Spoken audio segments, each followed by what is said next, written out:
सोचो एक world map को देखते हैं। पिछले 50 साल तक स्टोरी काफ़ी सिंपल रही थी। डिसीजन मेकिंग जो है वो नॉर्थ में होती थी और यहाँ पे मैन्युफैक्चरिंग जो है वो ईस्ट में शिफ्ट हो रही थी और ग्रोथ का सेंटर ऑलमोस्ट अमेरिका और यूरोप के अराउंड धूम मचा रहा था। बट अब गेम क्वाइटली चेंज हो चुका है।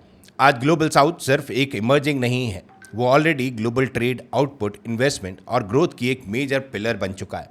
UNCTAD के अकॉर्डिंग ग्लोबल साउथ अब वर्ल्ड ट्रेड का 44% और ग्लोबल आउटपुट का 42% अकाउंट करता है और उसका शेयर FDI इनफ्लोज में भी 50% से ज़्यादा है। वर्ल्ड बैंक भी कह रहा है कि emerging markets and developing economies ने 2024 में ऑलमोस्ट 45% ग्लोबल GDP होल्ड किया। 2000s में ये अराउंड 25% था।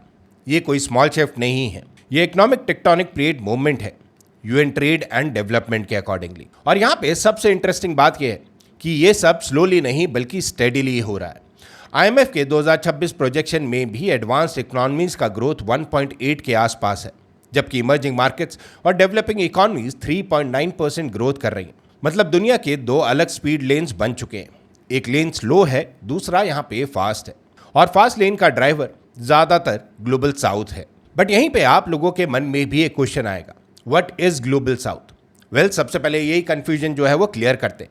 ग्लोबल साउथ कोई एक कंट्री नहीं है, ये एक ब्रॉड टर्म है जो डेवलपिंग कंट्रीज को रेफर किया जाता है। जहाँ पे हम बात करते हैं एशिया की, जहाँ पे हम बात करते हैं अफ्रीका, लैटिन अमेरिका और पार्ट्स ऑफ मिडल ईस्ट के कंट्रीज, जहाँ डेवलपमेंट का जर्नी अभी भी चल रहा है। UN के हिसाब से साउथ साउथ कॉर्पोरेशन का मतलब है डेवलपिंग कंट्रीज के बीच में कोलैबोरेशन, यहाँ पे म्यूचुअल रिस्पेक्ट और शेयर्ड गोल के साथ। सो जब हम ग्लोबल साउथ बोलते हैं, we are talking about a whole ecosystem, not one block, not one leader, but a huge and increasing connected groups of countries। यहाँ पे यूनाइटेड नेशंस इसको ऐसे रेफर करता है। और यहीं पे एक और पॉइंट जो है वो काफ़ी इंपॉर्टेंट है।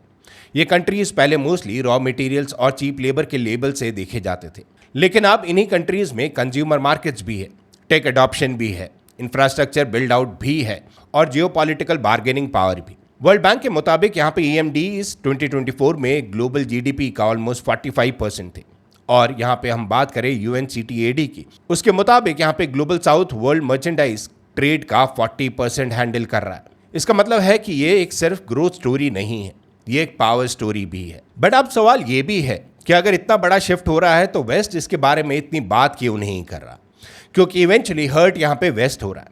वेल, इसका रीजन बहुत सिंपल है। वेस्टर्न मीडिया और वेस्टर्न पॉलिटिक्स का स्पॉटलाइट अभी भी अपने इंटरनल इश्यूज पर ज़्यादा है।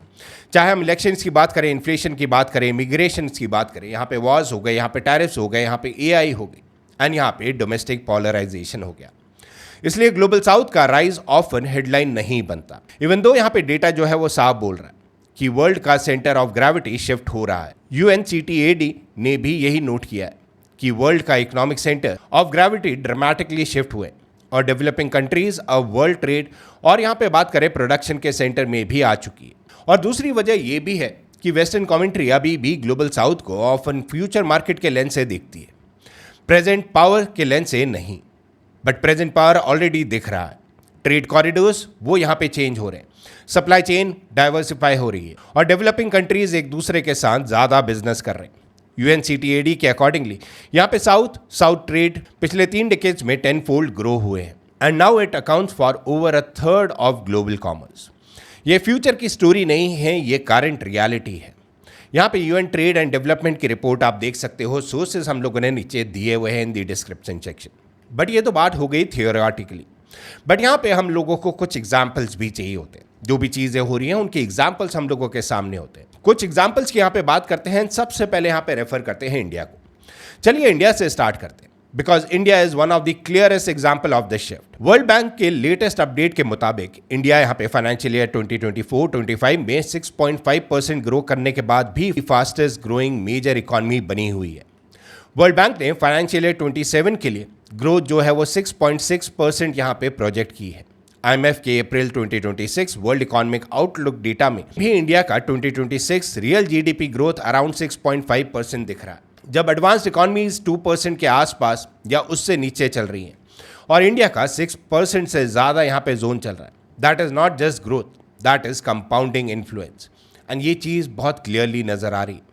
और इंडिया का इम्पैक्ट सिर्फ GDP नंबर तक लिमिटेड नहीं है। इंडिया की डिमांड साइड यहाँ पे पावरफुल भी है। सर्विसेज सेक्टर जो है वो स्ट्रांग है और डोमेस्टिक कंजम्पशन का बेस ह्यूज है। वर्ल्ड बैंक ने इंडिया के रेजिलियंस को हाईलाइट किया है चैलेंजिंग ग्लोबल एनवायरनमेंट के बावजूद। मतलब इंडिया सिर्फ एक चीप लेबर की स्टोरी नहीं है, इंडिया अब ऐसी इकॉनमी बन चुकी है जहां ग्रोथ का engine internal demand, services, manufacturing और डिजिटल अडॉप्शन सब मिलकर चलते हैं। सो जब कोई बोलता है global south is rising, well one thing is for sure कि इंडिया उसका पोस्टर चाइल्ड है, क्योंकि इंडिया प्रूव करता है कि डेवलपिंग वर्ल्ड सिर्फ फॉलो नहीं कर रहा, वो अपना पाथ क्रिएट कर रहा है। अब यहाँ पे खाली इंडिया का एग्जाम्पल नहीं है, यहाँ पे एग्जाम्पल जो है वो इंडोनेशिया का भी है। अब इंडोनेशिया का एग्जाम्पल आप लोग समझे। IMF के 2026 कंट्री डेटा के अकॉर्डिंग इंडोनेशिया का projected real GDP growth around 5% है और IMF के जनवरी 2026 कंसल्टेशन में भी 2025-26 के लिए ग्रोथ यहाँ पे रफली 5 to 5.1% के रेंज में दिखाई गई। इंडोनेशिया की पॉपुलेशन अराउंड 287 मिलियन है। सो ये एक ह्यूज कंज्यूमर इकॉनमी भी है, नॉट जस्ट एन एक्सपोर्टर। और इंडोनेशिया का ग्लोबल सिग्निफिकेंस सिर्फ इकोनॉमिक्स तक नहीं है। जनवरी 2025 में इंडोनेशिया ऑफिशियली ब्रिक्स का एक फुल मेंबर बना, becoming the first South East Asian state in bloc. BRICS की ऑफिशियल वेबसाइट के मुताबिक अब ये 11 कंट्रीज का ग्रुप है, जहाँ पे Brazil, Russia, India, China, south Africa, Saudi Arabia, Egypt, UAE, Ethiopia, Indonesia और ईरान। ये सिंबॉलिकली भी इंपॉर्टेंट है बिकॉज ये दिखाता है कि ग्लोबल साउथ अपने इंस्टीट्यूशंस खुद बना रहे हैं, वेस्टर्न अप्रूवल का वेट नहीं कर रहे। अब यहीं पे हम लोग बात करें एक और एग्जाम्पल की, that comes from Africa. Well अब अफ्रीका की बात करते हैं बिकॉज अफ्रीका की स्टोरी ऑफन वेस्टर्न हेडलाइंस में अंडरप्लेड होती है, बट स्ट्रैटेजिकली ये बहुत इनॉर्मस है। अफ्रीकन यूनियन के अकॉर्डिंगली AFCTFTA का गोल है इंट्रा अफ्रीका ट्रेड को एक्सलरेट करना और अफ्रीका की पोजीशन ग्लोबल मार्केट में स्ट्रेंथन करना। इन सिंपल वर्ड्स अगर आपको बताएं, अफ्रीका अब अपने कॉन्टिनेंट्स के अंदर ट्रेड को ज़्यादा मीनिंगफुल बना रहा है सो दैट अफ्रीकन कंट्रीज सिर्फ यूरोप, अमेरिका या चाइना पर डिपेंडेंट ना रहे। UN linked and regional updates के मुताबिक 2025 तक 48 कंट्रीज हैं जो रैटिफिकेशन दे चुकी हैं और AFCTFTA रूल्स के under trade already under way है। बट ये सारी चीज़ें मैटर क्यों करती है? बिकॉज अफ्रीका का फ्यूचर सिर्फ मिनरल और एड का फ्यूचर नहीं है, इट्स अ मार्केट जहाँ पे मैन्युफैक्चरिंग बेस है, एक इंफ्रास्ट्रक्चर स्टोरी है एंड अ डेमोग्राफिक स्टोरी है। AFCTFTA जैसे फ्रेमवर्क एग्जैक्टली करने की कोशिश कर रहा है, फ्रेगमेंटेड इकोनॉमिक्स को एक लार्जर इकोनॉमिक ब्लॉक में कन्वर्ट करना। ये सॉवरेनिटी का इकोनॉमिक विजन है। अब आप एक बिगर ट्रेंड देखो, UNCTAD के अकॉर्डिंग साउथ साउथ ट्रेड पिछले 30 सालों में 10 फोल्ड ग्रो हुए और अब ग्लोबल कॉमर्स का ओवर 1/3 बना चुका है। UNCTAD ये भी कहता है कि 2025 में डेवलपिंग इकोनॉमीज के बीच ट्रेड अराउंड 8% यहाँ पे ग्रो हुआ, जो ग्लोबल एवरेज से स्ट्रांग है। मतलब डेवलपिंग वर्ल्ड अब सिर्फ वेस्ट के साथ ट्रेड नहीं कर रहे, डेवलपिंग कंट्रीज एक दूसरे के साथ डायरेक्ट वैल्यू चेन्स वो बिल्ड कर रहे हैं and that is massive for south East Asian countries. इसका एक प्रैक्टिकल एग्जाम्पल है सप्लाई चेन डाइवर्सिफिकेशन का। पहले प्रोडक्शन का लॉजिस्टिक्स सिंपल था, डिज़ाइन जो है वो वेस्ट में यहाँ पे होता था, मैन्युफैक्चरिंग जो है वो सिलेक्ट होती थी एशियन हब्स में, कंजप्शन वापस से यहाँ पे वेस्ट में होता था। अब ये चेन जो है वो ब्रेक हो रही है। कंट्रीज लाइक इंडिया, यहाँ पे इंडोनेशिया, वियतनाम, मेक्सिको, ब्राज़ील, यहाँ पे UAE और अफ्रीकन इकॉनमीज अपनी own trade network and investment corridor बना रहा है। UNCTAD की रिपोर्ट ये भी दिखाती है कि ग्लोबल साउथ एक्सपोर्टर्स जो है वो सोर्सिंग और डेस्टिनेशंस डाइवर्सिफाई कर रहे हैं ताकि पॉलिसी शॉक्स और ट्रेड डिसरप्शंस के रेजिलियंस बढ़े। अब इन सारी चीज़ों में सबसे इंपॉर्टेंट पॉइंट ये है, ग्लोबल साउथ का राइज मतलब वेस्ट का फॉल नहीं है। मतलब ये एक दुनिया मोनोपोलर से मल्टीपोलर हो रही है। वर्ल्ड बैंक के रिसर्च के अकॉर्डिंग यहाँ पे इमर्जिंग मार्केट्स है जो डेवलपिंग इकॉनमीज ने 2024 में ऑलमोस्ट 45% ग्लोबल GDP कंट्रीब्यूट करा और 2000 के बाद से ग्लोबल ग्रोथ का मेजर शेयर भी इन्हीं इकॉनमीज से आ रहा है। UNCTAD के मुताबिक ग्लोबल साउथ अब ग्लोबल आउटपुट ट्रेड और FDI का मैसिव पार्ट है।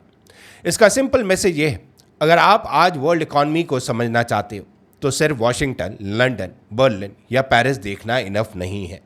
आपको न्यू दिल्ली, यहाँ पे जकार्ता, लागोस, साओ पालो, रियाद, यहाँ पे केप टाउन हो गया या नैरोबी हो गया, वो भी यहाँ पे आपके लिए देखना जरूरी है। और IMF का 2026 फोरकास्ट इस शिफ्ट को और क्लियर करता है। एडवांस इकॉनमीज यहाँ पे 1.8% ग्रोथ के आसपास है, जबकि इमर्जिंग मार्केट्स और डेवलपिंग इकॉनमीज 3.9% के अराउंड। ये स्ट्रक्चरल डाइवर्जेंस है, ये टेम्पररी फ्लक्चुएशन नहीं है। अब आप सोच रहे होंगे ठीक है GDP नंबर्स अच्छे हैं, बट मेरे लिए क्या है इन सब चीज़ों में? वेल आंसर यहाँ पे है बहुत सिंपल। जो कि है सब कुछ। अगर ग्लोबल साउथ की इकोनॉमीज ग्रो करती हैं तो उनके अंदर जॉब्स बनती हैं, इंफ्रास्ट्रक्चर बनते हैं, इंपोर्ट्स बढ़ते हैं, लोकल स्टार्टअप्स को फंडिंग मिलती है और कंज्यूमर मार्केट जो है वो एक्सपैंड होती है। यूएनसीटीएडी ने 2025 में भी ये दिखाया कि डेवलपिंग कंट्रीज की इकोनॉमिक्स सेंटर्स अब सेंट्रल पोजीशन ले रहे हैं और ग्लोबल साउथ अब वर्ल्ड आउटपुट और ट्रेड का एक मेजर पार्ट है।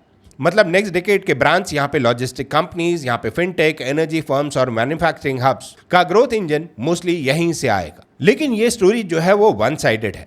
वर्ल्ड बैंक ने जून 2025 में एक वार्निंग भी दी कि ट्रेड टेंशंस, पॉलिसी अनसर्टेनिटी और सबड्यूड एफडीआई डेवलपिंग इकोनॉमीज को हिट कर रहे हैं। Another report said developing economies का ग्रोथ लॉन्ग टर्म डिक्लाइन में है, from 5.9% in 2020s to 3.7% in 2020s। So yes, rise real है बट चैलेंजेस भी रियल है। ग्लोबल साउथ राइज का मतलब प्रॉब्लम सॉल्व नहीं बल्कि पावर शिफ्ट अंडरवे है। ये चीज आपने समझनी है बिकॉज दोनों चीजों में यहाँ पे बहुत छोटा सा गैप है बट वो गैप यहाँ पे सफिशिएंट है। अब इन सब चीजों में आप लोग एक और चीज सोच रहे होगे कि वेस्ट ने यहाँ पे गलती क्या करी।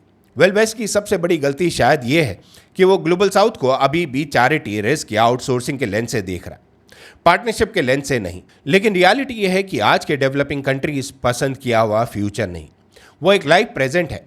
यूएनसीटीएडी, वर्ल्ड बैंक और आईएमएफ सब अलग अलग लैंग्वेज में एक ही बात बोल रहे हैं। Developing economies now account for a much larger share of the global GDP, trade and investment than they did 20 years ago। अगर पॉलिसी मेकर्स और मीडिया इस शिफ्ट को इग्नोर करेंगे तो वो कल को सरप्राइज्ड होंगे जब न्यू इकोनॉमिक अलाइज, यहाँ पे न्यू सप्लाई चेन्स और new consumer giants already establish होंगे। और यही सबसे डेंजरस पार्ट है। जो शिफ्ट न्यूज में लेट देखा जाता है वो मार्केट में पहले ही हैपन कर चुका होता है। एंड इसी के साथ आते हैं हम कंक्लूजन में। तो आज की रियल स्टोरी ये है, ग्लोबल साउथ राइज नहीं कर रहा, समडे ग्लोबल साउथ राइज कर चुका है। इंडिया का हाई ग्रोथ, इंडोनेशिया का स्किलिंग मार्केट, अफ्रीका का इंटीग्रेशन थ्रू AFCTFTA, ब्रिक्स का एक्सपेंशन और साउथ साउथ ट्रेड का 10-fold जंप, ये सब एक ही मैसेज दे रहे हैं। वर्ल्ड का इकोनॉमिक फ्यूचर एक सिंगल कैपिटल से डिसाइड नहीं होगा, ये multiple Capitals, multiple blocks, multiple growth engine से डिसाइड होगा। सो नेक्स्ट टाइम अगर कोई बोले कि रियल पावर अभी भी यहाँ पे वेस्ट के पास है, उसे एक सिंपल सवाल पूछना, then why is global south now shaping trade, growth, investments, allies at this scale? Because the truth is simple. The world is not becoming less important in South. The South is becoming impossible to ignore. And ये UN Trade and Development, UNCTAD के sources आप पढ़ सकते हो in the description section. और शायद यही सबसे बड़ा रीजन है कि ये स्टोरी अभी तक मेन स्ट्रीम वेस्ट में इनफ डिस्कस नहीं हो रही। Because it is not just about economic story. It is about beginning of the new world order. और अगर आपको ये स्टोरी पसंद आई है तो वीडियो को लाइक करिएगा, चैनल को सब्सक्राइब करिएगा, अपने दोस्तों के साथ शेयर भी करिएगा। तीनों चीज़ें आपके लिए एब्सोल्युटली फ्री है। डू लेट अस नो आपको इस स्टोरी का सबसे बेस्ट पार्ट क्या लगा। I will be waiting, reading your comments. Thank you so much for watching our channel. See you next time. Stay healthy, stay wired.